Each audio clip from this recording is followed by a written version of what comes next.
Vocês dois são o fim da nossa família. Atravessa meu peito como se alguém tivesse arrancado o ar dos meus pulmões com a mão, e por um segundo eu não sei se escutei com os ouvidos ou se aquilo explodiu direto dentro da minha cabeça, porque tudo começa a girar enquanto a luz da lua entra pelos vitrais quebrados e corta o chão em pedaços tortos, e eu sinto a mão da Helena tremer junto da minha. Um tremor pequeno, mas desesperado, daqueles que denunciam que algo se quebrou por dentro e não tem mais volta. Meu estômago afunda, o coração bate errado, rápido demais, e eu tento entender se aquelas palavras realmente vieram da boca do meu filho e da minha filha, ou se esse lugar antigo, essa igreja velha de ouro preto, está pregando uma peça cruel na minha mente cansada.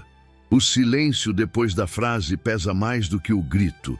É um silêncio grosso, sujo, que cola na pele, e eu percebo que estou respirando curto, como se o ar ali dentro não fosse feito pra gente.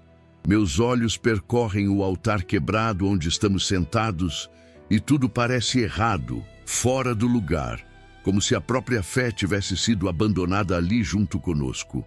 Eu sinto vergonha sem ter feito nada errado, sinto uma humilhação quente subir pelo rosto e ao mesmo tempo uma confusão profunda, porque a cabeça tenta buscar sentido onde não existe, tenta lembrar quando foi que deixamos de ser pais para virar peso morto, quando foi que amor virou desprezo. Helena não chora. E isso dói mais do que se ela estivesse chorando, porque o olhar dela está perdido, fixo em algum ponto do chão coberto de poeira, como se estivesse tentando se segurar para não cair em pedaços ali mesmo. A porta range atrás deles, um som longo e metálico, e esse barulho entra em mim como um aviso de que algo definitivo acabou de acontecer, algo sério demais para ser ignorado ou esquecido. Meu corpo inteiro reage. As mãos suam, a garganta fecha e uma parte de mim quer gritar, correr atrás, exigir explicações, enquanto outra parte só consegue ficar parada, sentada naquele altar quebrado, sentindo que acabamos de atravessar uma linha invisível que não permite retorno. Naquele instante eu entendo, sem ainda compreender como, que essa história não termina ali, que aquela frase não foi só crueldade, foi o começo de algo muito maior, pesado demais para caber em poucas palavras, e que se eu não contar tudo desde esse momento exato, ninguém vai entender a dimensão do que realmente aconteceu naquela noite. E enquanto eu fico ali parado, tentando juntar os pedaços do que ainda sou, uma certeza começa a crescer dentro de mim, pesada, sufocante, como se o chão daquela igreja estivesse cedendo aos poucos sob nossos pés, porque nada do que aconteceu ali foi por acaso, e aquela noite não é um fim, é um aviso. Eu sinto isso no corpo antes mesmo de entender com a cabeça, sinto na forma como o meu coração desacelera de repente, como se estivesse se preparando para algo pior, e no jeito que Helena aperta meus dedos com mais força, como quem pressente que o próximo golpe vem ainda mais fundo.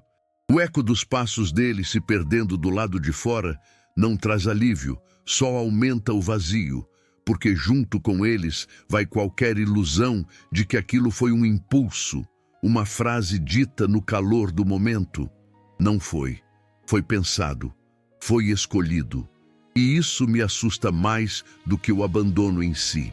O ar fica pesado, quase irrespirável, e eu percebo que aquela igreja abandonada não é só um cenário, é um espelho do que tentaram fazer conosco, nos deixar esquecidos, fora de vista, como se nunca tivéssemos existido de verdade. Só que no meio desse nó na garganta, algo começa a se mover dentro de mim, algo silencioso, perigoso, porque eu sei que há coisas que eles não sabem, verdades que nunca imaginaram, decisões tomadas há anos que agora parecem pulsar dentro daquela noite escura, esperando a hora certa de emergir. É como se cada pedaço de poeira caindo do teto estivesse marcando uma contagem regressiva invisível. Eu olho para Helena e vejo no rosto dela o mesmo medo que sinto, mas também uma lucidez dolorosa, como se finalmente estivéssemos enxergando quem nossos filhos realmente se tornaram, e isso quebra mais do que qualquer grito. A sensação é de que tudo está prestes a desmoronar. Não só a nossa relação, mas a imagem inteira de família que eles sempre acreditaram controlar.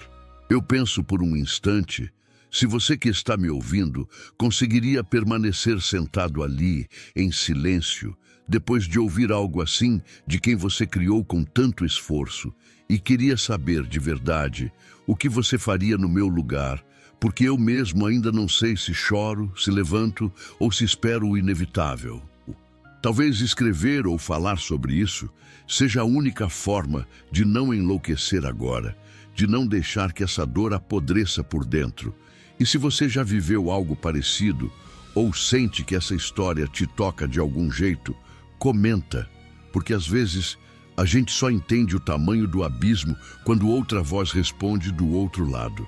E se você ficar aqui comigo até o fim, se resolver acompanhar essa história, é porque entende que algumas verdades precisam ser contadas até o último detalhe, mesmo quando machucam, mesmo quando expõem tudo o que estava escondido, porque o que eles não sabiam naquela noite mudaria tudo e nada, absolutamente nada, terminaria naquela igreja.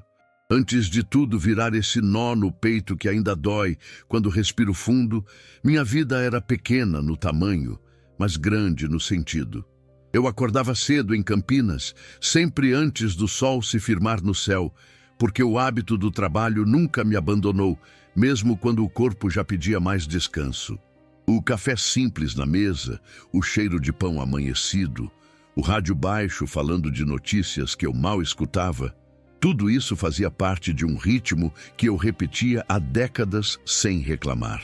Eu sempre acreditei que dignidade mora nessas repetições silenciosas, nessas rotinas que ninguém vê, mas que sustentam uma casa inteira.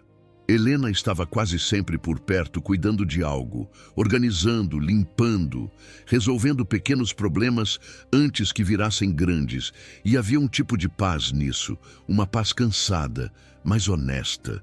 Não tínhamos luxo, nunca tivemos, mas também nunca faltou comida, respeito ou esforço, e eu sentia orgulho disso, um orgulho quieto, sem precisar provar nada para ninguém. Trabalhei a vida inteira sem glamour, fazendo o que aparecia, aceitando horas extras, engolindo humilhações pequenas que a gente chama de normais quando precisa sustentar uma família.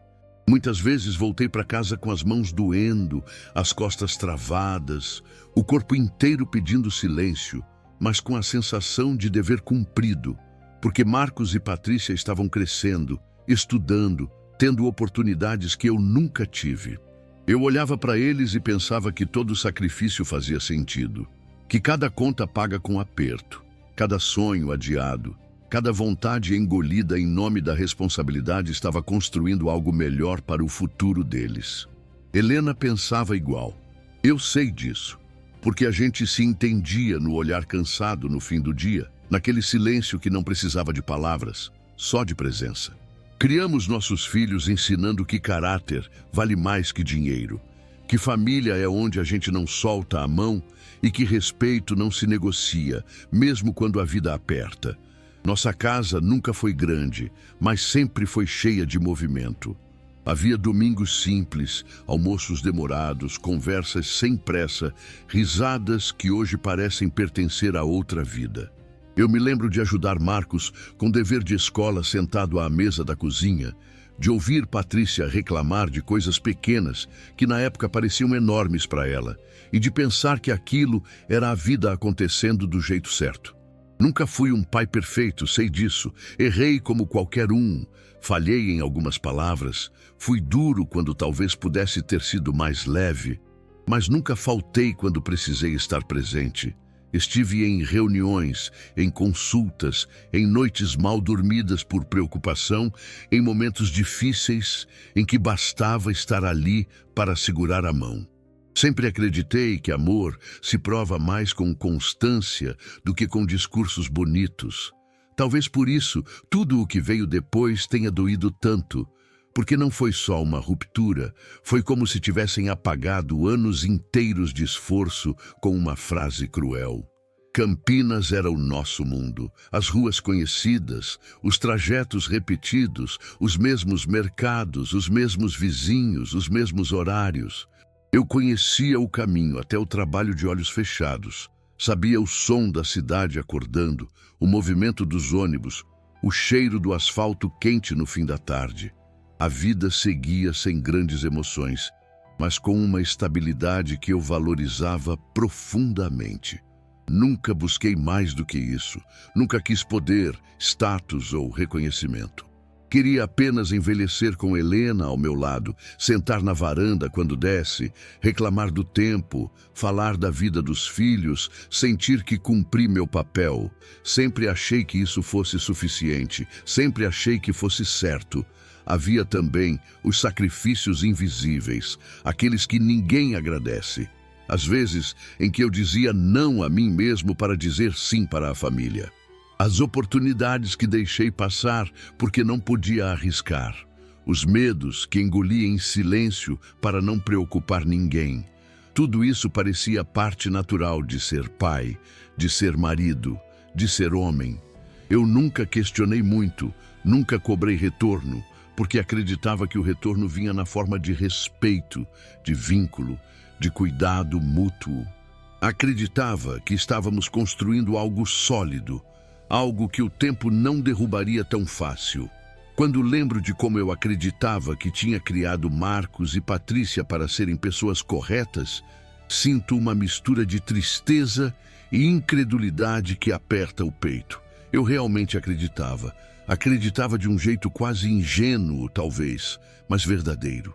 Acreditava que os valores ensinados em casa tinham criado raízes. Nunca imaginei que um dia estaria sentado num lugar abandonado, sentindo vergonha diante dos próprios filhos, tentando entender em que momento a vida simples e digna que construí se transformou em algo descartável aos olhos deles. Nunca imaginei que o esforço de uma vida inteira pudesse ser tratado como peso morto, como algo inconveniente a ser deixado para trás.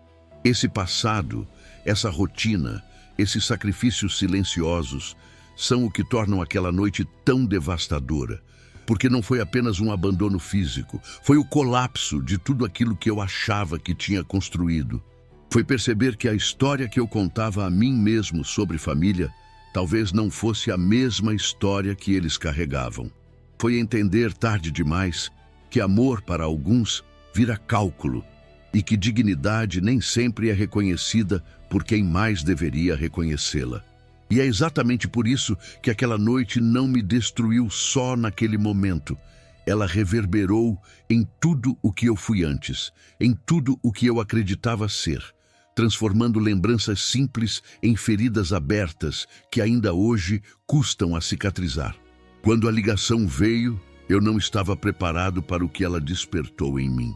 Marcos falou num tom diferente do habitual, mais contido, quase sério demais, dizendo que precisava conversar, que era algo importante, coisa de família, dessas que não dá para adiar mais. Ele usou palavras como alinhar, resolver, colocar tudo em ordem, e eu senti um peso antigo se deslocar dentro do peito, como se finalmente alguém estivesse reconhecendo que certas feridas precisavam ser cuidadas antes de infeccionar de vez. Helena estava perto quando desliguei o telefone e bastou eu repetir o que ouvi para ver o rosto dela se transformar, primeiro em surpresa, depois em um sorriso pequeno, cuidadoso, como quem não quer se empolgar demais para não se decepcionar depois. Mesmo assim, havia ali uma faísca, algo parecido com esperança, aquela sensação rara de que talvez o pior tivesse ficado para trás. Nos dias seguintes, eu me peguei pensando nisso mais do que deveria. Imaginava conversas calmas, explicações tardias, talvez até pedidos de desculpa que nunca vieram antes. Pensei que talvez nossos filhos tivessem amadurecido, entendido o valor das coisas que sempre tentamos ensinar, percebido que a vida não é só disputa, que família não se descarta quando incomoda. Helena também entrou nesse movimento silencioso de expectativa. Ela comentava sobre detalhes pequenos, sobre como deveríamos ir, o que dizer, como manter a calma. E isso me comovia, porque eu via nela a mesma vontade que havia em mim. A de fechar ciclos abertos, de seguir em frente mais leve, sem essa sensação constante de coisa mal resolvida pairando sobre a gente. Houve mensagens depois da ligação, curtas, objetivas, falando em encontro, em local tranquilo, em conversa definitiva. A palavra definitiva me soou como algo bom na época, como se fosse o fim de uma tensão prolongada. Eu me agarrei a isso. Pensei que, se fosse para encerrar algo que fosse com dignidade, olho no olho, sem brigas. Comecei a imaginar um futuro diferente, menos pesado, talvez mais silencioso, mas em paz. Não era empolgação exagerada, era um otimismo cauteloso, daqueles que vêm depois de muita frustração, mas que ainda assim conseguem encontrar espaço para nascer. Ao mesmo tempo, havia pequenos detalhes que hoje me incomodam quando lembro, mas que naquela época passaram quase despercebidos. Marcos evitava falar muito, respondia com frases curtas, não perguntava como estávamos, não demonstrava curiosidade real. Patrícia, quando falou com Helena, manteve um tom frio, educado demais, como se estivesse cumprindo um protocolo. Nenhum dos dois perguntou se estávamos bem de verdade. Nenhum demonstrou alegria explícita por esse reencontro. Eu notei, mas preferi interpretar como nervosismo, como dificuldade de lidar com assuntos delicados. A gente faz isso quando quer acreditar. A gente traduz sinais estranhos para versões mais confortáveis da realidade. Helena chegou a comentar uma noite, enquanto lavávamos a louça juntos, que achava o tom deles diferente, distante. Eu respondi que talvez fosse só o jeito, que essas conversas nunca são fáceis, que o importante era o gesto, o convite. Disse isso mais para convencê-la, mas também para me convencer. Dentro de mim, eu precisava que aquilo fosse verdadeiro. Precisava acreditar que algo bom estava sendo preparado, porque a alternativa era aceitar que nem isso nos restava mais. Então, eu segui alimentando essa expectativa com cuidado, mas com vontade. Começamos a nos organizar para o encontro como quem se prepara para algo importante. Não no sentido material, mas emocional. Pensávamos no que dizer, no que evitar, em como não deixar o passado virar arma. Eu ensaiava mentalmente frases que nunca tinha dito. Tentava encontrar o tom certo entre firmeza e afeto. Helena separou uma roupa simples, mas arrumada, como sempre fazia quando queria mostrar respeito pela situação. Havia ali um desejo silencioso de mostrar que ainda éramos os mesmos, que não tínhamos endurecido por dentro, apesar de tudo. Ainda assim, algumas atitudes me causavam um incômodo que eu empurrava para o fundo. A escolha do local, por exemplo, foi apresentada de forma vaga, sem muitos detalhes, como se não importasse tanto. Quando perguntei mais, recebi respostas evasivas, quase impacientes. Também percebi que não houve tentativa de marcar um horário flexível. Parecia tudo já decidido, como se nós apenas nos encaixássemos no plano deles. Na época, interpretei como praticidade, como organização. Hoje, vejo como distanciamento. Mesmo com esses sinais, a esperança falava mais alto. É estranho admitir isso agora, mas eu realmente acreditei que aquele convite pudesse mudar o rumo das coisas. Acreditei que estávamos caminhando para um ponto de reconciliação, mesmo que tardio. Talvez você, que está ouvindo isso agora, já tenha vivido algo parecido. Aquele momento em que a gente escolhe acreditar porque precisa, porque já doeu demais desconfiar de tudo. Eu segui assim, equilibrando entusiasmo e cautela, sem saber que aquele sentimento bonito já vinha misturado com algo errado, algo que só faria sentido depois, quando cada silêncio e cada olhar frio finalmente encontrassem seu verdadeiro significado.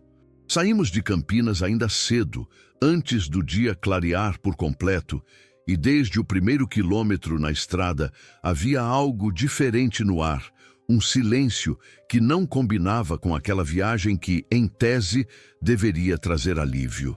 Helena olhava pela janela sem dizer muito, e eu segurava o volante com mais força do que o necessário, como se o asfalto pudesse escapar debaixo das mãos a qualquer momento. O rádio ficou desligado quase todo o caminho, não por decisão consciente, mas porque nenhuma música parecia caber naquele clima estranho, naquela sensação de expectativa misturada com um aperto que eu não sabia nomear. Marcos e Patrícia seguiam em outro carro à frente, e isso já me causava um incômodo difícil de explicar, como se, mesmo antes de chegar, já estivéssemos sendo mantidos à margem de algo que não controlávamos. A estrada foi ficando mais sinuosa à medida que nos aproximávamos de Ouro Preto, e o céu começou a fechar, não em chuva, mas numa tonalidade acinzentada que deixava tudo mais opaco, mais pesado. Eu tentava puxar conversa com Helena, falar de coisas banais, lembrar de viagens antigas, mas as palavras morriam no meio do caminho, sem força para criar qualquer leveza. Ela respondia baixo, quase sempre com frases curtas, e eu sentia que ela também estava lutando contra aquela sensação de que algo não se encaixava. O tempo parecia esticado. Cada curva demorava mais do que devia, e eu comecei a reparar em detalhes que normalmente passariam despercebidos, como o barulho diferente do motor, o vento batendo no vidro, o cheiro de combustível misturado com o ar frio da serra. Quando finalmente chegamos à cidade, Ouro Preto nos recebeu com ruas estreitas, pedras irregulares e construções antigas que carregavam uma beleza melancólica. Em vez de me sentir acolhido por aquela história toda, senti um desconforto imediato, como se o passado pesado da cidade estivesse se aproximando demais do presente que eu tentava organizar dentro de mim. Marcos nos guiou por caminhos cada vez mais afastados do centro, e eu pensei por um instante que talvez fosse apenas uma escolha prática, um lugar mais reservado. Mesmo assim, algo me dizia que aquela reserva tinha outro significado. As casas foram ficando mais espaçadas, o movimento quase inexistente, e o silêncio começou a ganhar um peso físico, como se pressionasse os ombros. Paramos perto de uma construção antiga, afastada, e quando desci do carro, senti um frio que não vinha só do clima. O lugar tinha uma presença estranha. Um ar de abandono que contrastava demais com a ideia de uma conversa familiar. Helena segurou meu braço com força, um gesto pequeno, mas que denunciava que ela também sentia aquele desconforto crescente. Marcos e Patrícia não sorriram ao nos ver sair do carro. Não houve abraço, nem aquela formalidade que às vezes tenta disfarçar distância. Houve apenas um aceno rápido, quase impaciente, e um convite seco para entrarmos. Foi ali que comecei a sentir, de forma mais clara, que algo estava fora do lugar. Mas ainda assim segui, talvez por orgulho, talvez por esperança, talvez por medo de confirmar o que meu corpo já pressentia. O caminho até a igreja foi curto, mas cada passo parecia mais pesado que o anterior. As pedras do chão eram irregulares, e eu precisava prestar atenção onde pisava, como se o próprio trajeto estivesse exigindo cuidado, atenção redobrada. O vento passava pelos corredores externos fazendo um som grave, quase um lamento, e eu lembro de pensar que aquele não era o tipo de som que se associa a reconciliações. Marcos caminhava à frente sem olhar para trás, e Patrícia seguia ao lado dele, com os braços cruzados, o rosto fechado, como se estivesse cumprindo uma obrigação incômoda. Nenhum dos dois parecia interessado em saber se estávamos bem, se precisávamos de algo, se aquele lugar fazia sentido para nós. Quando entramos, o cheiro de mofo e madeira antiga tomou conta de mim imediatamente. A luz era fraca, filtrada por aberturas altas, e criava sombras longas que se estendiam pelo chão. Eu senti um arrepio subir pelas costas, e tentei racionalizar, dizer a mim mesmo que era só o ambiente, que igrejas antigas têm esse clima mesmo. Mas o silêncio ali dentro era diferente. Não era respeitoso, era vazio, quase hostil. Helena respirava fundo ao meu lado e eu percebia que ela estava tensa, com os ombros rígidos, como se estivesse se preparando para um impacto que ainda não tinha forma. As poucas palavras trocadas naquele momento só aumentaram a sensação de estranhamento. Marcos falou de forma objetiva demais, sem emoção, como se estivesse conduzindo uma reunião de negócios. Patrícia evitava olhar diretamente para nós. E quando o fazia, havia algo no olhar dela que eu não consegui decifrar na hora. Uma mistura de impaciência e desprezo que eu só reconheceria plenamente depois. Eu me lembro de pensar, ali, se eu estava exagerando, se aquela tensão não era fruto do meu próprio medo de encarar conversas difíceis. Cheguei a me perguntar se você, no meu lugar, teria percebido alguma coisa diferente, se teria sentido esse desconforto crescendo passo a passo, ou se também teria seguido em frente, tentando acreditar que tudo faria sentido no final. Sentamos onde nos indicaram, e enquanto eu ajeitava o corpo naquele espaço frio e irregular, uma sensação clara se formou dentro de mim. Não estávamos ali para conversar, estávamos ali para assistir a algo. Eu ainda não sabia o quê, mas meu corpo inteiro parecia entender antes da minha mente. O ar parecia mais pesado, a luz mais dura, e cada segundo de espera aumentava a certeza de que aquela promessa de esperança estava se transformando silenciosamente no caminho para algo que eu jamais teria imaginado enfrentar daquele jeito. Marcos foi o primeiro a falar, e a voz dele não tremeu nem um pouco, saiu firme, ensaiada, como quem repete algo decidido muito antes de chegar ali. E quando ele abriu a boca, eu senti o tempo desacelerar, como se meu corpo tentasse ganhar alguns segundos para fugir do que vinha. Ele não começou com rodeios, não tentou suavizar nada. Apenas olhou para mim e para Helena com um olhar duro, distante, e disse que aquele encontro não era sobre reconciliação, nunca foi. Patrícia deu um passo à frente e completou, com um sorriso torto que não combinava com o lugar que eles tinham escolhido aquele cenário justamente porque representava bem o que nós éramos para eles agora, algo antigo, quebrado, esquecido. Eu ainda tentava processar quando a frase veio, seca, cortante, atravessando tudo o que eu acreditava ser pai, marido, família. Vocês dois são o fim da nossa família. Não houve grito, não houve explosão, e talvez isso tenha sido o pior, porque a frieza transformou aquelas palavras em algo definitivo, como uma sentença lida sem emoção. Senti um calor subir pelo rosto e, ao mesmo tempo, um frio intenso descer pela espinha. Minhas mãos começaram a tremer e eu precisei apoiar os pés com mais força no chão para não perder o equilíbrio, como se o corpo estivesse tentando se manter em pé, enquanto tudo dentro de mim desabava. Olhei para Helena, esperando algum sinal de que aquilo não era real, de que ela também tinha entendido errado, mas o olhar dela estava vazio, perdido, como se alguém tivesse arrancado o chão debaixo dos pés dela de uma vez só. Patrícia continuou falando, dizendo que nós éramos um peso, um atraso, que a vida deles precisava seguir sem a nossa presença, sem nossas opiniões, sem nossa existência atrapalhando. Cada palavra parecia empurrar um pouco mais a faca para dentro, e eu sentia dificuldade até para respirar, como se o ar tivesse ficado grosso demais dentro daquela igreja abandonada. Eu tentei falar, tentei perguntar onde tínhamos errado, tentei lembrar de tudo o que fizemos por eles, mas minha voz não saiu.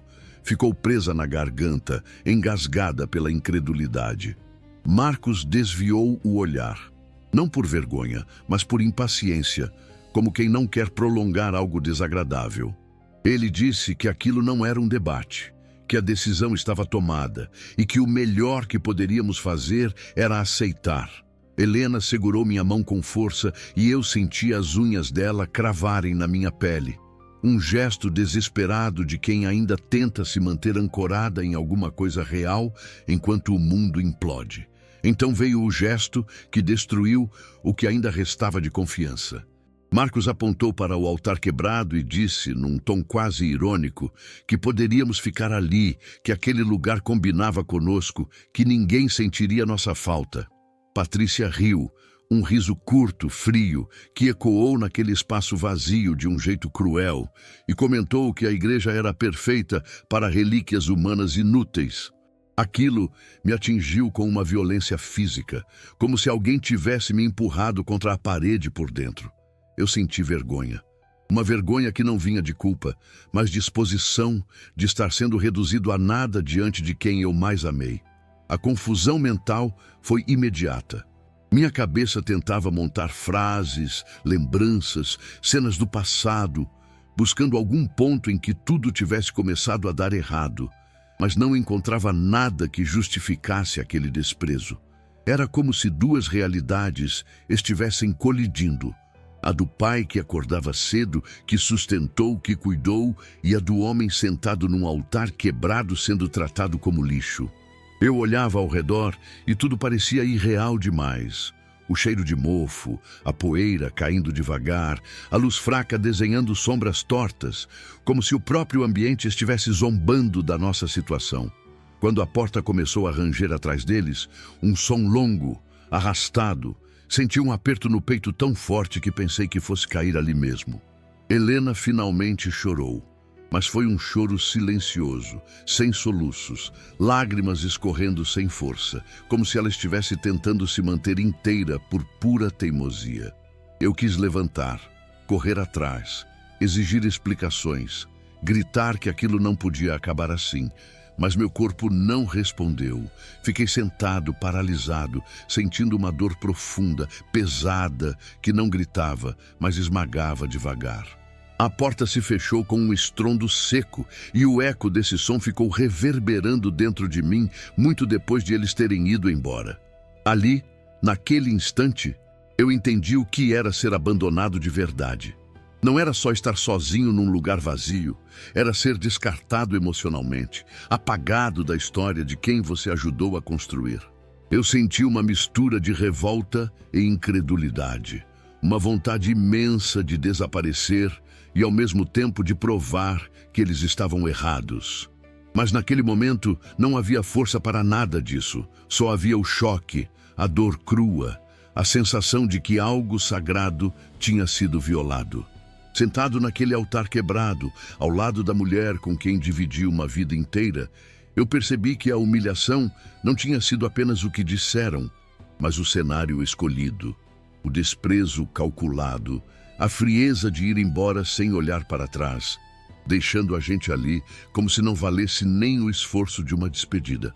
Depois que a porta se fechou e o eco daquele som foi engolido pelo silêncio da igreja, o tempo perdeu qualquer lógica.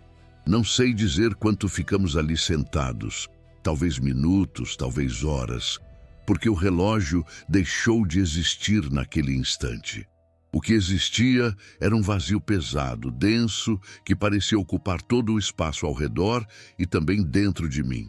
Levantar exigia uma força que eu não tinha, falar parecia inútil, pensar doía.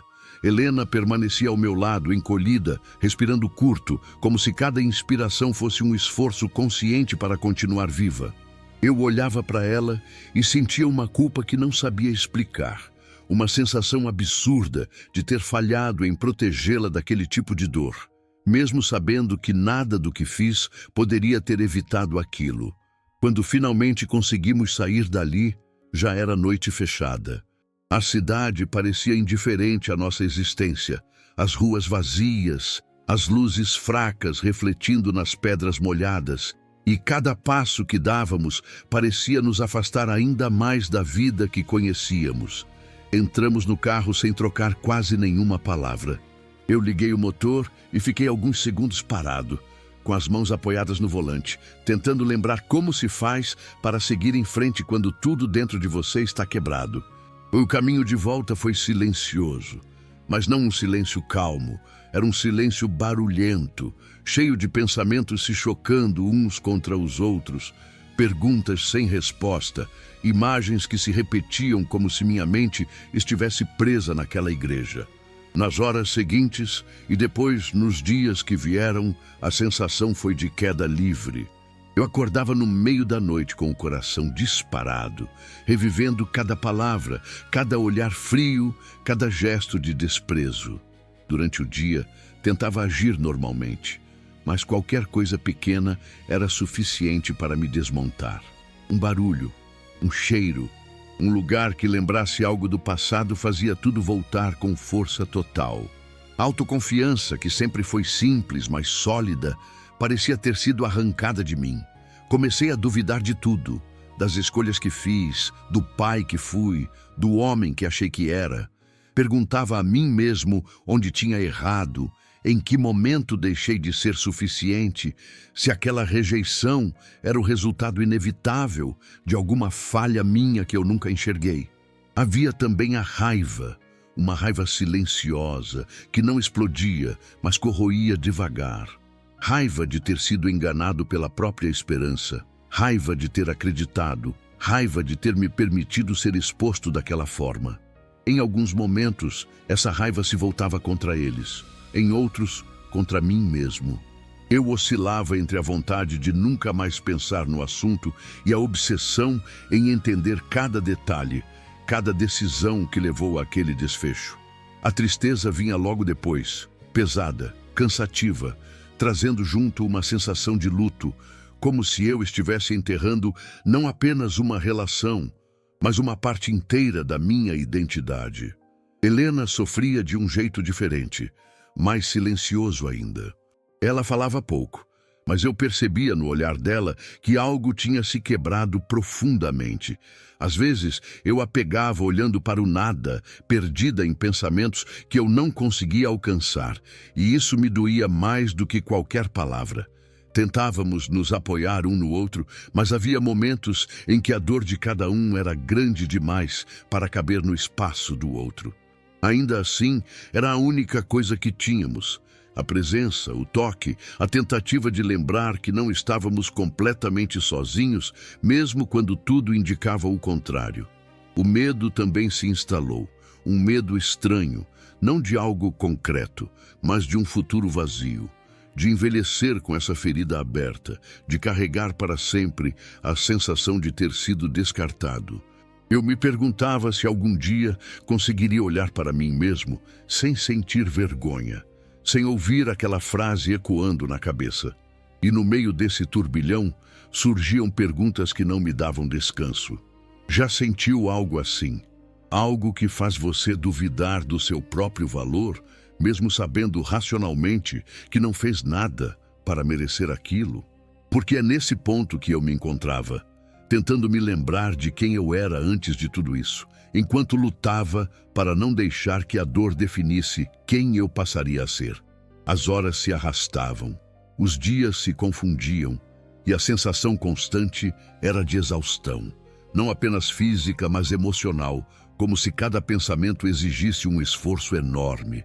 Ainda assim, mesmo no meio desse cansaço profundo, algo dentro de mim começava, muito lentamente, a observar tudo com um pouco mais de distância, como se uma parte minha estivesse tentando entender que aquela história ainda não tinha terminado, mesmo que naquele momento parecesse impossível imaginar qualquer tipo de recomeço. Foi quando já não esperávamos mais nada que a ajuda apareceu, do jeito mais simples e inesperado possível, quase tímida, como se tivesse medo de nos assustar ainda mais. Estávamos em Mariana, não porque tínhamos planejado, mas porque o cansaço venceu no meio do caminho e eu simplesmente não consegui seguir adiante. Parei o carro perto de uma praça pequena, desliguei o motor e fiquei ali, olhando para o nada, sentindo o peso do mundo inteiro pressionar meus ombros. Helena desceu primeiro. Caminhou devagar, como quem carrega algo quebrado por dentro. E eu fui atrás sem dizer uma palavra. O ar era diferente ali, mais leve, ou talvez fosse só a minha percepção começando a mudar depois de tanta tensão acumulada.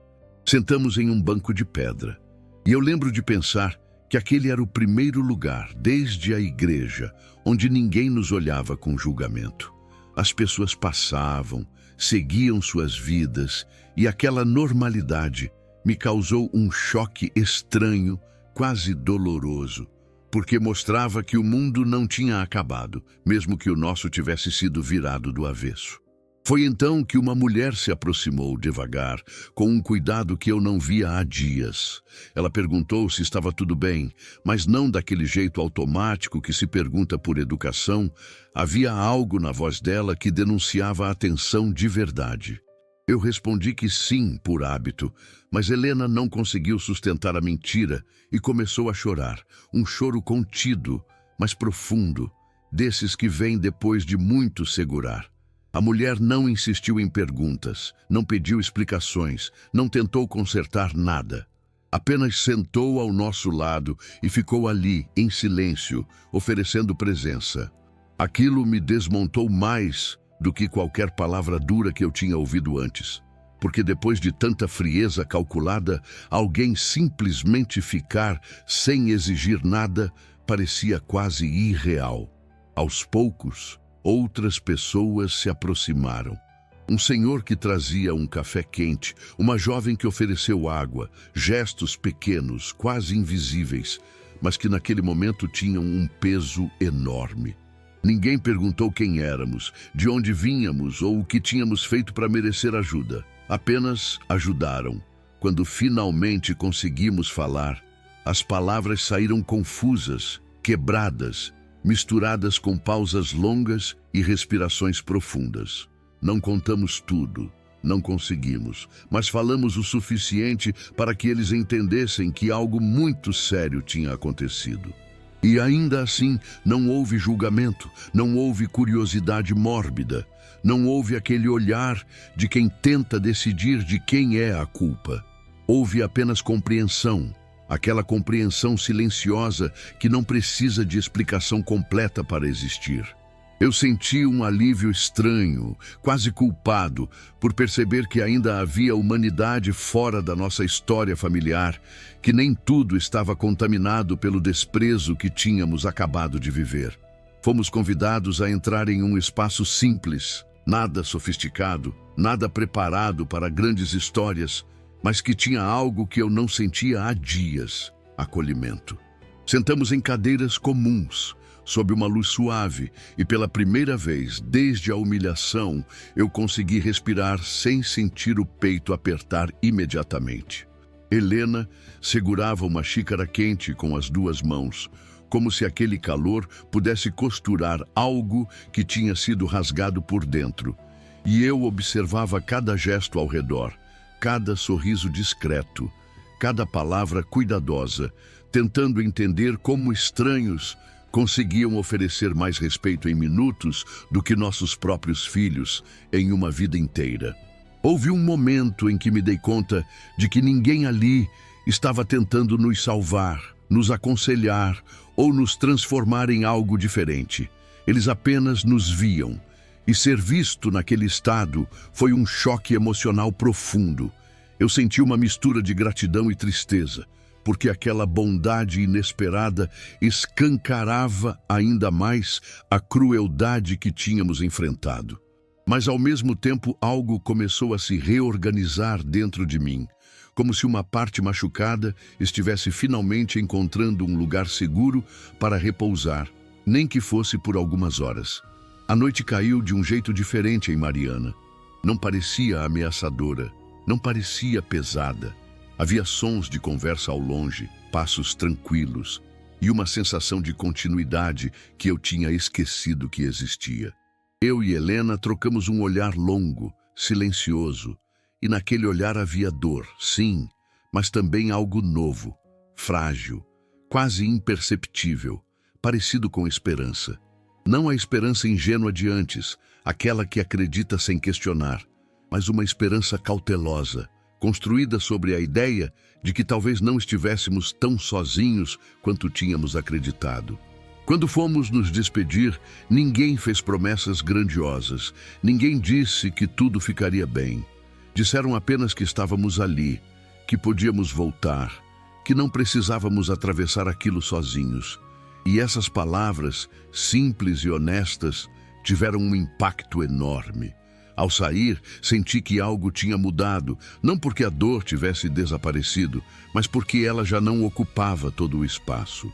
Havia, pela primeira vez desde a queda, um respiro, um intervalo, um lembrete silencioso de que a bondade verdadeira às vezes surge de onde menos se espera, e que é ela, e não o sangue ou o sobrenome, que começa a nos ensinar de novo o que significa dignidade. Foi ali, naquele espaço simples de Mariana, enquanto o silêncio já não machucava tanto, que algo que eu carregava há anos começou a pesar de um jeito diferente dentro de mim. Não era uma lembrança recente, nem uma decisão tomada no calor da dor. Era algo antigo, guardado com cuidado, quase esquecido de propósito, como se eu soubesse lá no fundo que o dia em que isso viesse à tona mudaria tudo. Eu sentia esse peso sempre que pensava no futuro, sempre que alguém falava de herança, de bens, de escolhas que ultrapassam uma geração. Mas eu nunca tinha dado nome a isso em voz alta. Nunca tinha dividido com ninguém além da Helena, porque algumas coisas a gente guarda não por medo, mas por responsabilidade. Enquanto segurava aquela xícara já fria, minha mão tremeu levemente e Helena percebeu. Ela me olhou daquele jeito que só quem compartilha uma vida inteira consegue olhar. Como se dissesse sem palavras que talvez tivesse chegado a hora. Eu desviei o olhar por um instante, porque falar daquilo significava abrir uma porta que eu mantive trancada por muito tempo. Não era segredo por vergonha, era segredo por cautela. Anos atrás, quando ainda trabalhava sem parar, quando os filhos eram mais novos e a vida parecia seguir um curso previsível, surgiram situações que me colocaram diante de escolhas difíceis. Documentos, decisões legais, conversas silenciosas com advogados, tudo feito com a intenção de proteger o que construímos e, principalmente, de garantir que certas injustiças não se repetissem. Nunca contei nada porque não parecia necessário. Acreditei que família não precisaria disso, que confiança bastaria. Achei que algumas verdades só precisavam existir como garantia, como algo que fica no fundo da gaveta para o caso de um dia ser preciso. E esse dia nunca parecia chegar. O tempo passou, os filhos cresceram, a rotina engoliu qualquer urgência e aquele segredo ficou ali, adormecido, pesado, mas controlado. Até aquela noite na igreja, até aquele abandono calculado. Foi então que algo mudou dentro de mim, não por vingança, mas por clareza. Quando finalmente falei, não foi um anúncio dramático. Foi quase um sussurro, uma confissão cansada. Disse que havia coisas que eles não sabiam, decisões tomadas há muito tempo, documentos guardados com cuidado, não por desconfiança, mas por prudência. A reação foi silenciosa, respeitosa. Ninguém ali me interrompeu. Pela primeira vez em dias, senti que minhas palavras não seriam usadas contra mim. Uma das pessoas ali, alguém que entendia um pouco mais dessas questões, ouviu com atenção e com muita calma, começou a me explicar o peso real daquilo que eu carregava. Não em termos de poder bruto, mas de consequência, do alcance, do impacto que aquilo teria se viesse à tona. Cada frase que eu ouvia parecia reorganizar algo dentro da minha cabeça. Aquilo que sempre tratei como precaução começou a se mostrar como algo transformador, não apenas no sentido material, mas simbólico. Era a prova concreta de que eu não era quem tinham tentado me fazer acreditar que eu era naquela igreja. Não era inútil, não era descartável, não era o fim de nada. Aqueles papéis, aquelas decisões, representavam anos de responsabilidade, de visão de longo prazo, de cuidado silencioso. Representavam um tipo de poder que não grita, que não humilha, mas que existe, firme, esperando o momento certo para se manifestar. Helena segurou minha mão com mais força quando percebeu o que aquilo significava. Vi nos olhos dela uma mistura de alívio e tristeza, porque entender o valor daquele segredo também deixava claro o tamanho da injustiça que tínhamos sofrido. Ainda assim, havia ali uma virada interna acontecendo. Não externa, não visível ainda, mas profunda. Pela primeira vez desde a humilhação, eu não me sentia pequeno, não me sentia refém da narrativa que tinham criado sobre nós. Havia uma escolha à frente, uma escolha difícil, pesada, que exigia maturidade e consciência. Passei aquela noite quase sem dormir, pensando em tudo o que aquilo implicava. Não era só sobre o que fazer, mas sobre quem eu queria ser a partir dali. Usar ou não usar, revelar ou não revelar, esperar ou agir. Cada possibilidade carregava consequências, algumas irreversíveis. E no meio desse turbilhão, uma pergunta não parava de voltar à minha mente. O que você faria se estivesse no meu lugar, segurando algo tão grande depois de ter sido tratado como nada? Porque não existe resposta fácil para isso. Existe apenas o peso da decisão e a responsabilidade de não deixar que a dor distorça aquilo que sempre fui. O segredo não mudou o passado, não apagou a humilhação, não curou instantaneamente as feridas, mas mudou algo essencial dentro de mim. Mudou a forma como eu me via, mudou o lugar de onde eu passaria a decidir. Não era mais um homem quebrado tentando entender onde errou. Era alguém que, apesar de tudo, ainda tinha voz, ainda tinha escolha, ainda tinha um caminho possível à frente. E enquanto essa consciência se instalava devagar, eu soube, com uma clareza quase dolorosa, que aquela história estava longe de acabar, porque o que ficou guardado por tantos anos estava finalmente pronto para sair da caixa. E quando isso acontecesse, nada permaneceria exatamente como antes. Eles voltaram quando já não havia mais silêncio dentro de mim. Não foi de repente, nem dramático como em filme, foi quase burocrático, como quem retorna porque percebeu que algo mudou e precisa garantir que não ficou do lado errado da história. A primeira mensagem veio curta, cuidadosa demais, perguntando se podíamos conversar, dizendo que talvez tudo tivesse sido um mal-entendido.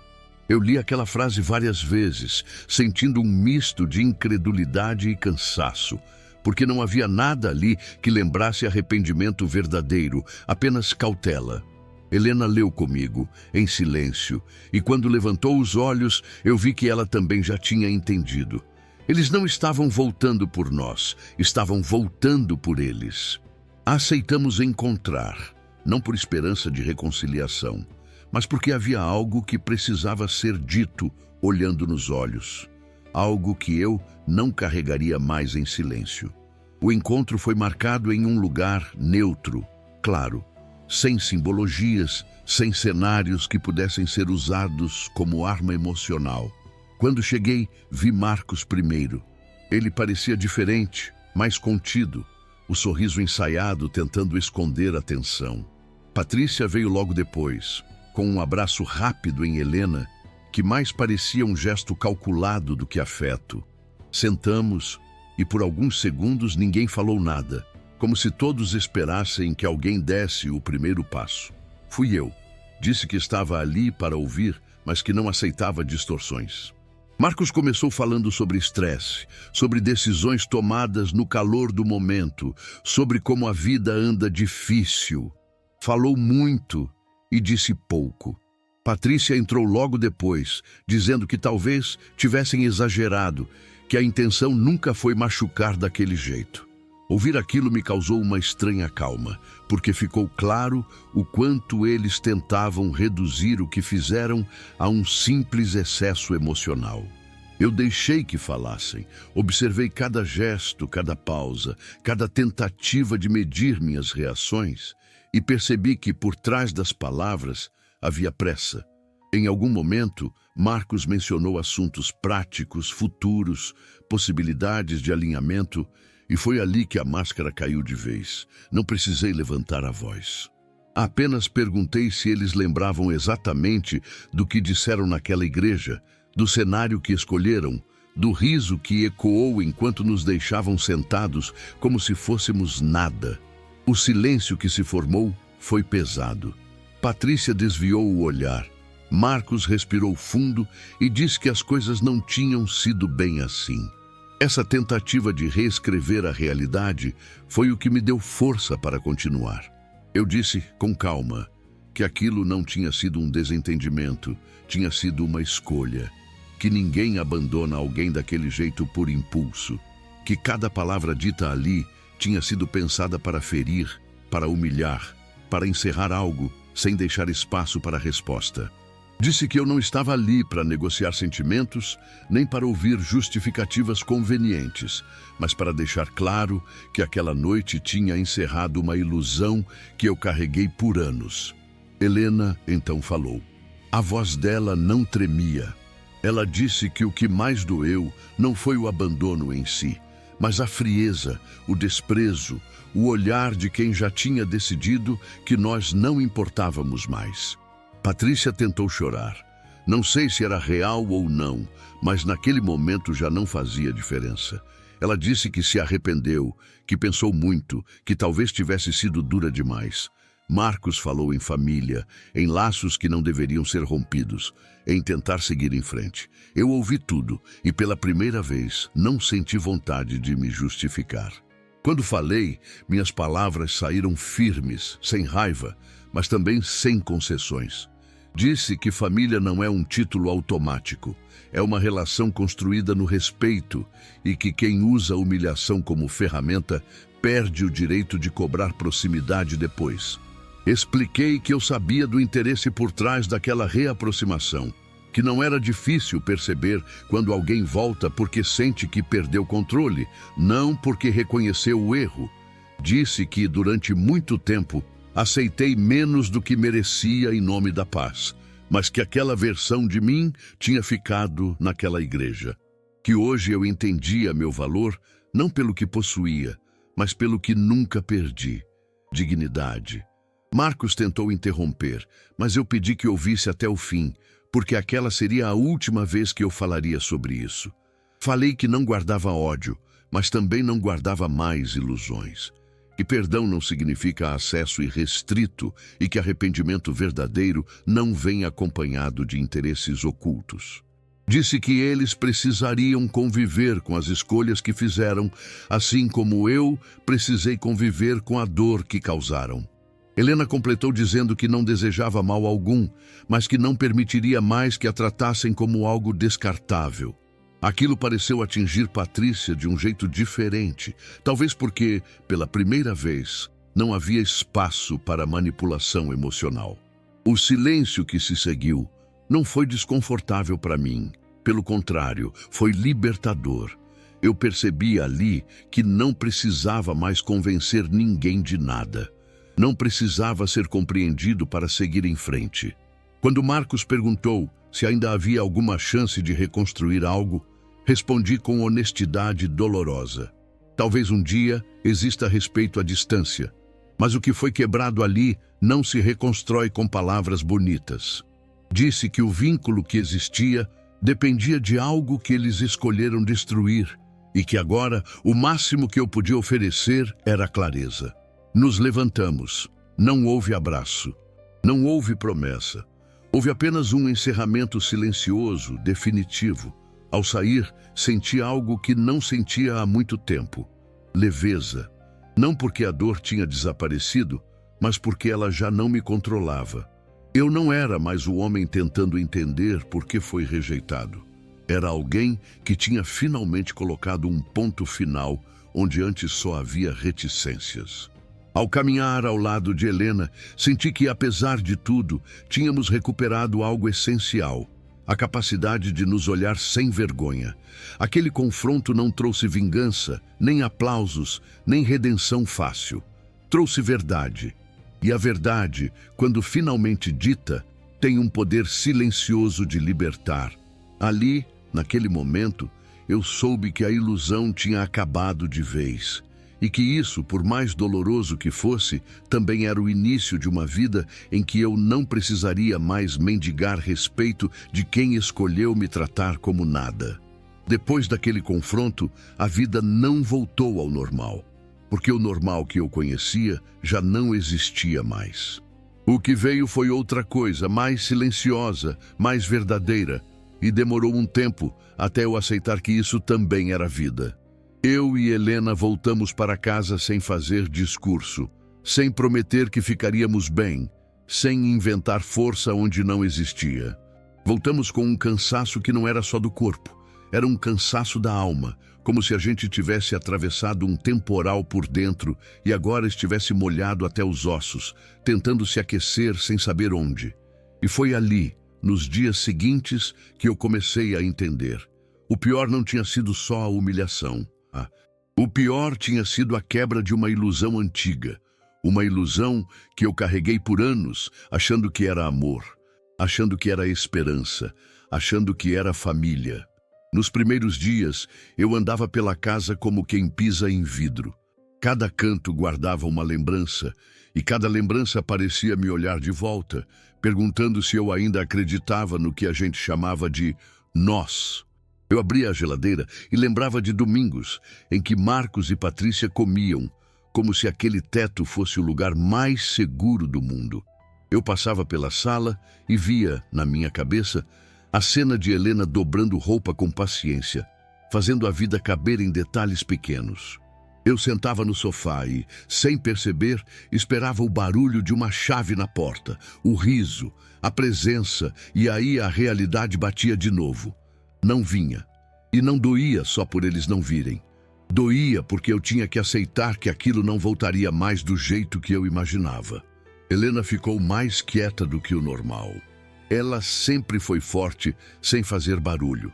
Mas naquela semana, o silêncio dela era diferente, pesado, como se ela estivesse tentando reorganizar o mundo inteiro dentro do peito.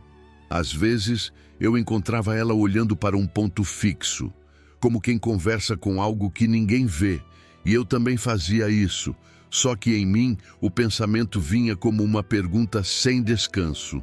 Onde foi que eu errei? Eu repassava o passado como se estivesse procurando uma falha escondida, um dia específico em que eu tivesse quebrado algo sem perceber. Eu sentia uma culpa que não era lógica, mas era humana. A gente quer achar explicação para não aceitar que algumas coisas são escolhas dos outros e não consequência do nosso merecimento. Só que, aos poucos, eu fui entendendo uma coisa que me deu vergonha de não ter entendido antes. Eu estava colocando o meu valor no lugar errado. Eu estava tentando medir minha dignidade pelo reconhecimento de quem me tratou como lixo. E isso é uma armadilha. Porque se você entrega o seu valor na mão de alguém que não respeita nem a própria palavra, você vira refém. E eu fui refém por muito tempo, sem perceber. Não por falta de força, mas por excesso de amor, por excesso de esperança, por excesso de vontade de acreditar que família era um pacto inquebrável. A vida me ensinou do jeito mais duro que pacto sem respeito é só corrente. Aquela caixa, aqueles documentos, aquilo que eu carreguei por tanto tempo como precaução, passou a ter um significado maior do que o papel. Eles não eram só prova, não eram só segurança, não eram só decisão legal. Eles viraram um espelho que me mostrava que eu não era fraco, não era perdido, não era descartável. Eu era alguém que planejou, que protegeu, que pensou adiante, mesmo quando ninguém via. E a partir disso, eu tomei decisões que não foram fáceis, mas foram necessárias. Eu e Helena organizamos o que precisava ser organizado. Colocamos no lugar certo o que estava solto. Fizemos o que precisávamos fazer não para punir alguém, mas para impedir que o desprezo virasse controle. Porque existe uma diferença enorme entre justiça e vingança. Vingança nasce da ferida, justiça nasce da consciência. E eu não queria virar alguém movido pela ferida. Eu queria continuar sendo eu, só que inteiro. No começo, confesso, eu tive medo do que eu estava me tornando. Tive medo de endurecer demais. Tive medo de perder a capacidade de amar. Tive medo de olhar para Helena e ela ver em mim um homem amargo, mas aconteceu o contrário. A cada dia que passava, eu sentia que a verdade me deixava mais leve. Não leve como quem esqueceu, mas leve como quem parou de carregar peso que não era seu. Eu parei de me explicar, parei de justificar, parei de imaginar conversas que nunca aconteceriam. Parei de inventar desculpas para atitudes que não mereciam desculpa. E isso, por mais doloroso que seja dizer, foi um começo. Teve uma manhã em Campinas, alguns dias depois, em que eu acordei antes do sol como sempre, fiz café e senti um silêncio diferente na casa. Não era o silêncio da humilhação. Era um silêncio de recomeço, ainda tímido, mas presente. Eu sentei na mesa, vi a luz entrando devagar, e pela primeira vez eu chorei sozinho, sem raiva, sem desespero. Chorei como quem deixa algo ir. Chorei como quem entende que certas coisas morrem para dar espaço para outras nascerem. Helena apareceu, colocou a mão no meu ombro e não disse nada. E foi aí que eu entendi. Nós dois ainda estávamos aqui. Nós dois ainda tínhamos um ao outro. E isso, depois de tudo, era uma riqueza que ninguém podia roubar. Com o tempo, a dor foi mudando de forma. Ela não desapareceu do dia para a noite, porque dor de verdade não obedece pressa. Mas ela deixou de ser um incêndio e virou brasa. E brasa, se você cuida, não te destrói. Brasa te aquece, te lembra, te ensina. Eu comecei a olhar para a história com um pouco mais de distância. Comecei a enxergar sinais que eu não enxergava antes.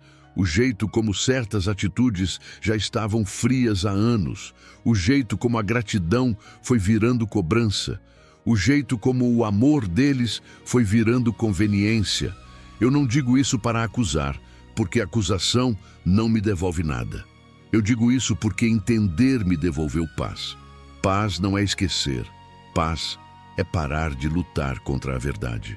Também vieram momentos de tentação, momentos em que eu queria que eles sofressem o que me fizeram sofrer. E nesses momentos, eu olhava para Helena, para o rosto dela e lembrava: eu não vou permitir que o que me feriu me transforme numa versão pior de mim. Eu não vou permitir que a crueldade deles me ensine a ser cruel. A vida pode tirar muita coisa, mas eu não deixaria ela tirar meu caráter. E isso foi um pacto silencioso que eu fiz comigo mesmo. Aos poucos, eu e Helena fomos retomando pequenas coisas. Caminhadas curtas, um almoço simples, uma conversa mais longa, uma ida ao mercado sem peso no peito. Parece pouco, mas para quem foi quebrado, isso é reconstrução. Eu comecei a me permitir sentir alegria sem culpa. Porque existe uma culpa estranha que vem depois da dor. A culpa de sorrir como se o sorriso fosse traição ao que sofreu. Mas eu aprendi que sorrir de novo não apaga o que aconteceu.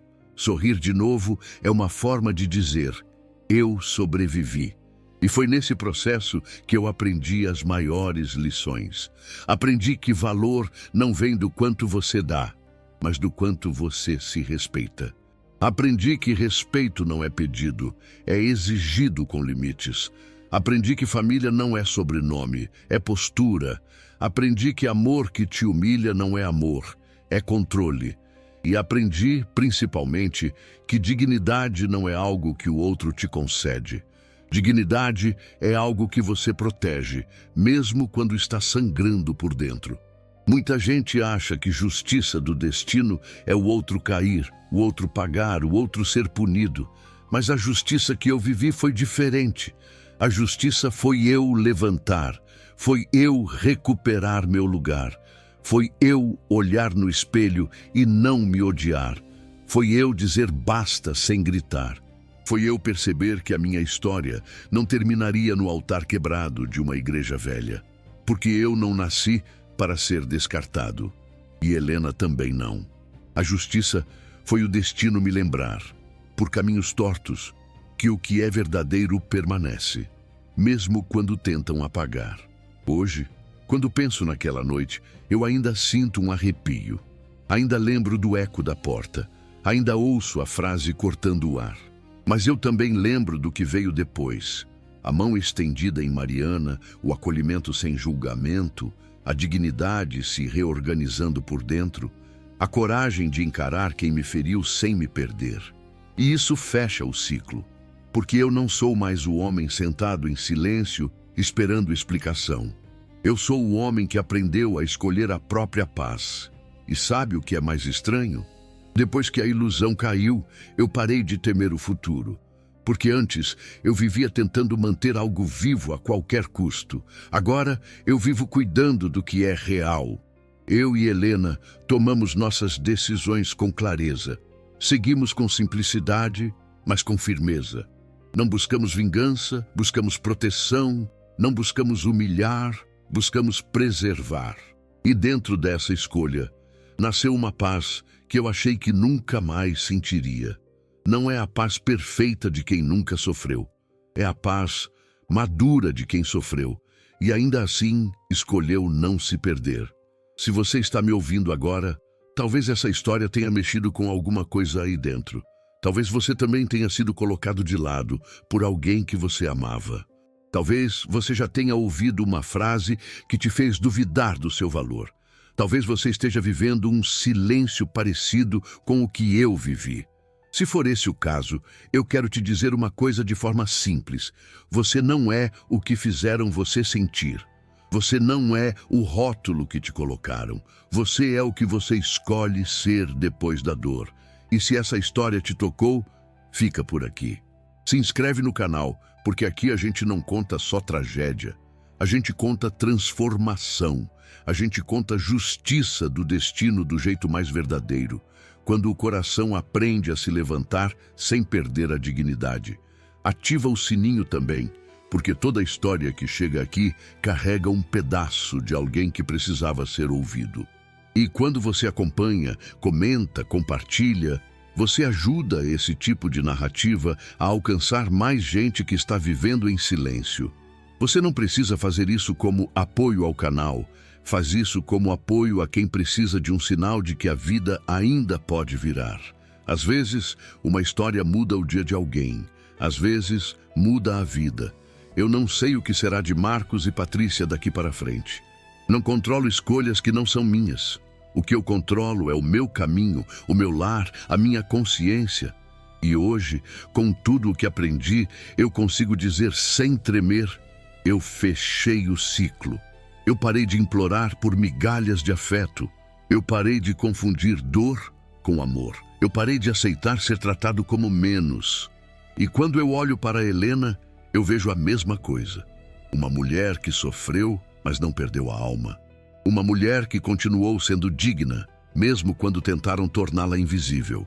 E isso, no fim, é a verdadeira vitória. Não é dinheiro, não é herança, não é documento. É o coração não se corromper. É a dignidade não morrer. É a gente conseguir dormir e acordar sabendo que não precisamos humilhar ninguém para existir. A vida seguiu. Nós seguimos. E a paz que parecia impossível chegou devagar, como chega tudo que é verdadeiro. Sem anúncio, sem espetáculo, apenas ficando. Agora tem mais 2 histórias aparecendo na sua tela. Clique para assistir agora.